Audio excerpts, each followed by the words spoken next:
Maraming salamat sa mga bagong subscriber. Welcome po kayong lahat dito.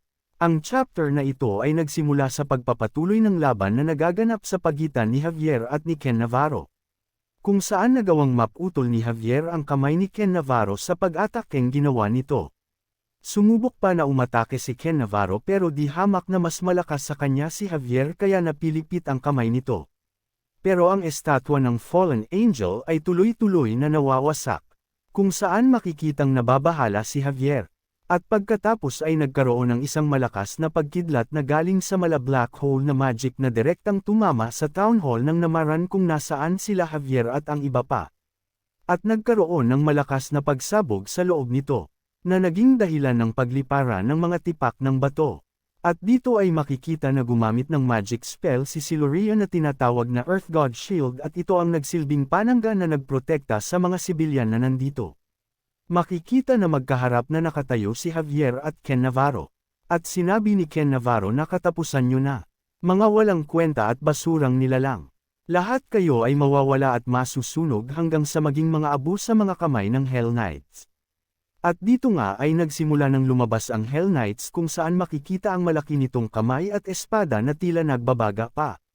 Gulat na gulat naman si Ken Navarro at si Javier nang makita nila ang itsura ng Hell Knights. Kung saan tila hindi pa ganap na buo ang katawan nito. Kaya nasabi sa sarili ni Ken Navarro na, anong nangyari? Saan napunta ang kanyang demonyong kabayo? Saka yung mga hita niya. Bakit wala siyang mga hita? Naguguluhan na sabi ni Ken Navarro. Sinabi rin nito na, ito pala ang mangyayari sa pagmamadali ko sa kanya sa pagsummon. Si Javier naman ay nababahala at sinasabi sa isip na, kahit na ito ay hindi fully formed ito ay isa pa ring Hell Knights. Kaya naitanong nito sa sarili kung makakaya niya kaya itong talunin. At dito ay nagsalita ang Hell Knights at sinabi na, Summoner. Ano ang gusto mong gawin ko? At dito ay sinabi ni Ken Navarro na, nakikita mo ba ang lalaki na may silver na buhok na yan? Gamit ang kanyang espada siya ay nagbabalak na lumaban sa iyo. At dito ay walang sabi-sabi ay mabilis na sumugod ang Hell Knights kay Javier.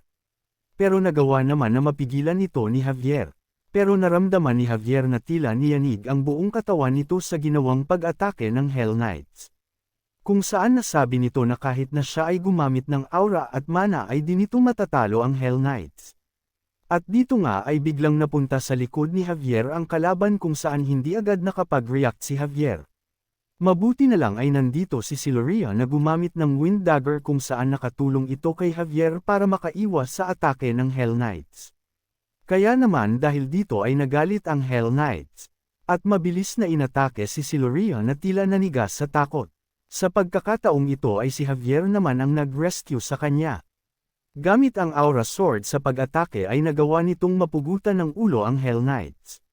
Dahil doon ay dahan-dahan na natunaw ang buong katawan ng Hell Knights hanggang sa maging abo na lang ito. Hindi naman makapaniwala si Ken Navarro sa nakikita. At dito ay sinabi ni Javier na, salamat kay Miss Siluria at nagawa namin na matalo siya. At iniutos ni Javier sa mga tao na umalis na sa lugar na ito para makapagpahinga na. Kaya mabilis na nagtulungan ang mga may sapat na lakas para mailabas ang mga nanghihina nilang kasamahan.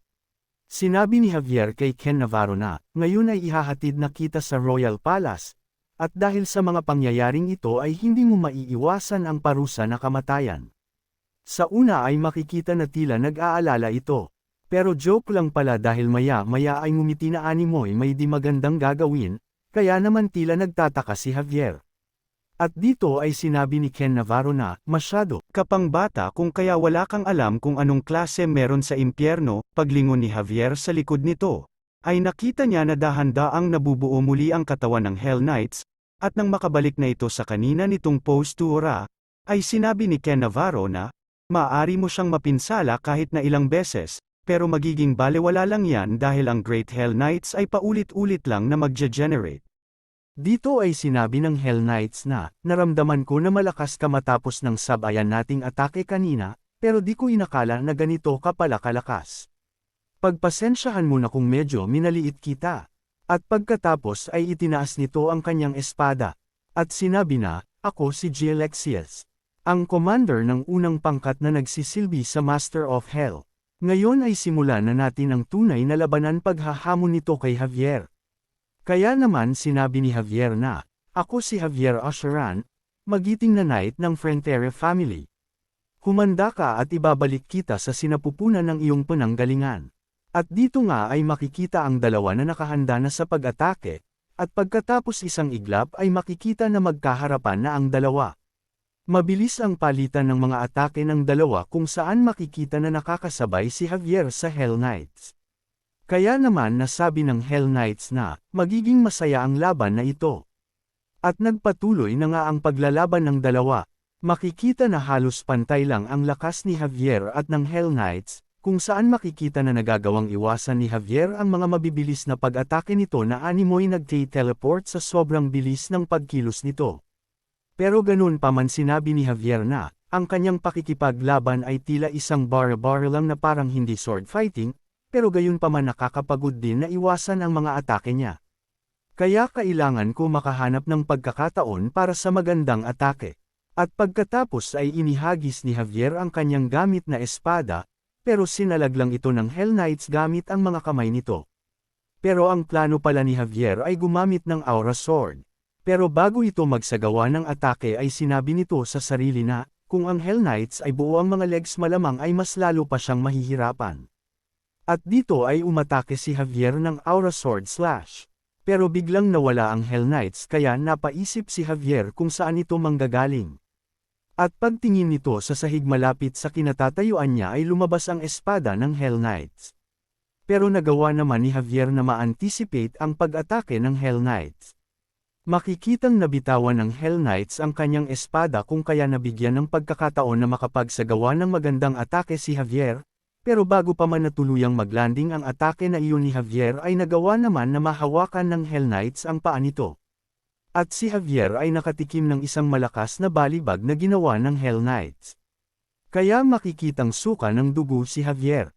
Pero hindi pa doon natatapos dahil muli na naman itong iniangat sa ere at ibinalibag sa pangalawang pagkakataon kung saan makikita na tila nawalan na ng malay si Javier. Kaya dahil dito ay sinabi ng Hell Knights na, ito ay isang karangalan Javier. Palagi kong ipagmamalaki na nakalaban kita. At pagkatapos ay kinuha na ng Hell Knights ang kanyang espada. At akma natatapusin ang buhay ni Javier habang sinasabi nito na, maglaban na lang ulit tayo sa impyerno. At nang isasaksak na nito ang espada kay Javier ay may sumigaw na, hoy ikaw na walang utak. Itigil mo yan. Kaya makikita na sumable ang atake ng Hell Knights kay Javier. At dito nga ay dumating na si Lloyd at sinabi na, sa pagkakaalam ko na kapag namatay ang summoner mo ay babalik ka na rin sa impyerno. Habang nakatutok ang sandata nitong pala kay Ken Navarro. Sinabi din ni Lloyd na, meron ka lang hanggang 3 bilang para lumayo sa knight ko dahil kung hindi ay pupugutan ko ng ulo itong summoner mo. At dito ay napatanong sa sarili ang Hell Knights kung anong klaseng nilalang si Lloyd dahil sa sobrang nakakatakot ang pagmumukha nito, habang ito ay nakatingin sa ating bida. Nasabi rin ng Hell Knights sa isip nito na, hindi ito nagbibiro, siya ang uri ng tao na kayang gawin ang sinasabi, mukhang meron tama sa utak ang taong ito. Kaya naman dito ay tinanong ng Hell Knights ang ating bida kung sino ito. At kung galing din ba ito sa impyerno. Dahil ang pagmumukha daw nito at ang mga ginagamit na salita ay matatagpuan lang sa impyerno. Pero si Lloyd ay tila di pinapansin ang sinasabi ng Hell Knights at nagsimula na itong magbilang at sinabi na 3. Sabay bahagyang ibinaba ang sandatang pala nito. Kaya naman dahil dito ay umatake ang Hell Knights. Pero nagawa naman itong iwasan ni Lloyd. Pero si Ken Navarro naman ay makikita na halos kalahati na lang ang katawan nito dahil tinamaan ito ng atake ng Hell Knights. Sinabi ng Hell Knights na, kahit papatayin nila si Ken Navarro ay tatagal pa rin ng 40 minutes bago siya tuluyan na bumalik sa impyerno kung saan magagawa pa niyang wasakin ng buong syudad. Kaya napapaisip na ang ating bida kung ano na ang sunod niyang gagawin. Pero si Javier ay pinilit na tumayo at umatake sa Hell Knights pero nagawa naman na makapag-counter-attack ng Hell Knights kaya makikita na tumilapon si Javier. Sinabi ni Lloyd sa isip na, mahina pa ang katawan ni Javier dahil sa pinsalang natamasa nito sa huling atake ng Hell Knights. Kaya sumigaw ito sinabi kay Javier na magpahinga na muna at wag na muna tumayo utos ni Lloyd. Sa kanito kinuha ang atensyon ng Hell Knights. Pero si Javier ay tila wala na sa sarili at hindi narinig ang sinasabi ni Lloyd.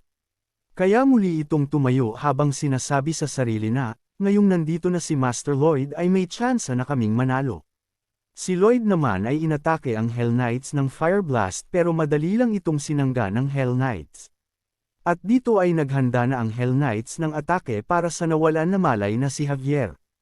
Nang biglang talon ni Lloyd sa likod ng Hell Knights, sinabi ng Hell Knights na, "Siraulo ka na ba talaga? Hindi mo ba alam ang mga nangyayari sa mga tao na nadidikit sa mga bagay na galing sa impyerno? Ang Dark Mana ay sasakupan ng iyong puso at ito ay ikamamatay mo." O talaga ba? Nakakatakot naman. Pero para sabihin ko sa iyo na kaya kong alisin ang mga Dark Mana sa aking katawan. Sabi ni Lloyd na may mas nakakatakot pa na mukha kesa sa Hell Knights. Kaya napasabi na lang ang Hell Knights na kung sino ba talaga ang taong ito. At dito ay na-activate ang special skill ng ating bida, ang Human Lock, kung saan parang nakakapit tuko ang ating bida sa Hell Knights. Sinubukan naman na makuha ng Hell Knights si Lloyd, pero para itong isang ahas sa pag-iwas sa mga kamay ng Hell Knights.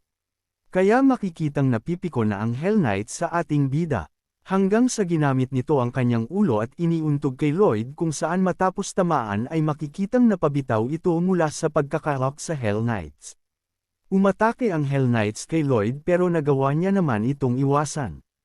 At muli na nakabalik sa paglalock sa Hell Knights. At pagkatapos ay sinabi nito na, "Hey matandang Hell Knights, mukhang may nakakalimutan ka yata." At dito ay makikita na nakatayo si Javier at nakahanda para umatake. "Ano? Naka-recover na agad siya, kailangan ko ito salagin," sabi ng Hell Knights.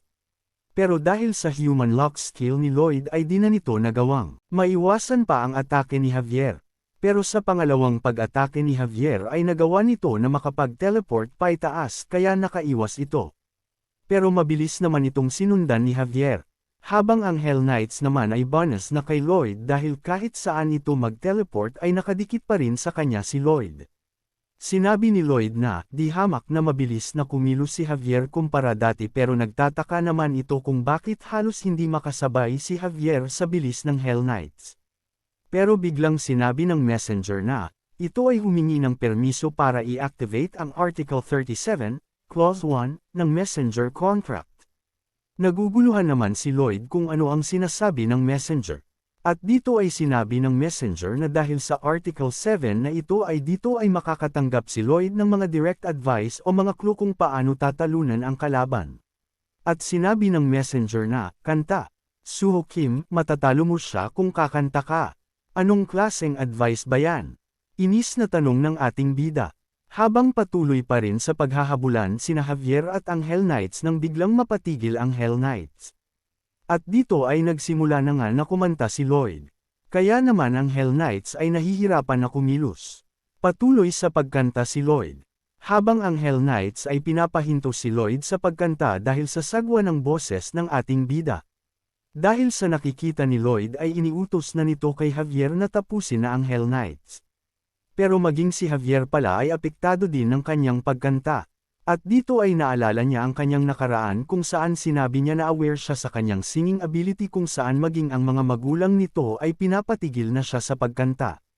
At sa singing test ay binato pa ito ng professor ng piano. Kaya makikitang umiiyak si Lloyd habang patuloy sa pagkanta.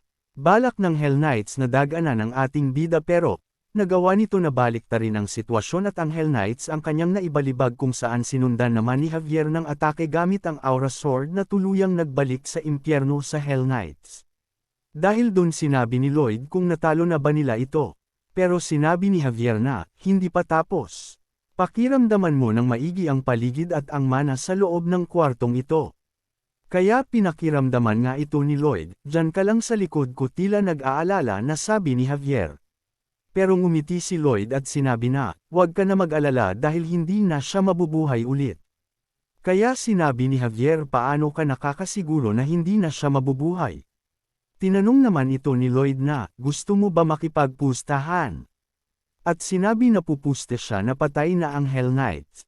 Hanggang dito na lang muna mga idol. Salamat nga pala na umabot na tayo sa 1,000 subscribers. Ye.